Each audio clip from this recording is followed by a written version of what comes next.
এর ওপর একের পর এক আক্রমণ করতে লাগলো। তখন এমির জ্ঞান ফিরল এবং সে সামনে পড়ে থাকা গ্রেনেড গানটা তুলে নিল।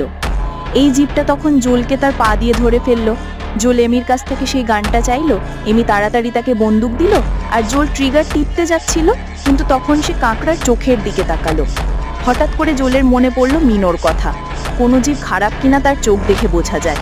সেই জীবের চোখে জোল শুধু কষ্টই দেখতে পেল, যেটা হচ্ছিল সেই শেকলের জন্য, যার সাহায্যে তাকে বারবার শক দেওয়া হচ্ছিল। জোল সেই শেকলের দিকে নিশানা করলো এবং কাঁকড়াটাকে মুক্ত করে দিল। তারপর সেই কাঁকড়াটা জোলের উপর একটু আক্রমণ করলো না। যখন জোল নিচে পড়ে গেল, এমি তার পাশে এলো। তখন সেই কাঁকড়াটাও জোলের কাছে এলো, কিন্তু এসে থেমে গেল, যেন সে জোলকে তার মুক্তির জন্য ধন্যবাদ জানাতে চাইছে। এবং তারপর সেই ক্যাপ্টেনের জাহাজের দিকে এগিয়ে গেল। ক্যাপ্টেন তখন জাহাজে পৌঁছে গিয়েছিল। সে রিমোট দিয়ে কাঁকড়াটাকে শক দেওয়ার চেষ্টা করলো, কিন্তু কিছুই হলো না। তখন সে বুঝে গেল যে